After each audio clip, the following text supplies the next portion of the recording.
৭৩ সালের কুমিল্লা থেকে ব্যালট হেলিকপ্টারে করে এনে ঢাকাতে রেজাল্ট ঘোষণা করেছিলেন শেখ মুজিবুর রহমান।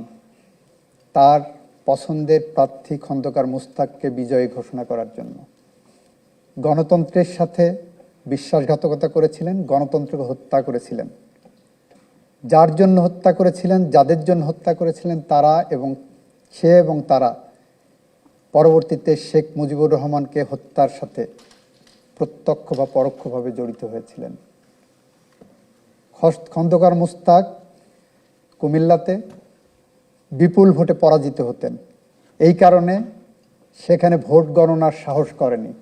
তাকে বিজয়ী ঘোষণা করার জন্য তাকে পররাষ্ট্রমন্ত্রী বানাতে হবে, সেই কারণে ঢাকা বসে ব্যালট গণনা না করেই নির্বাচনের ফলাফল ঘোষণা করা হয়েছিল।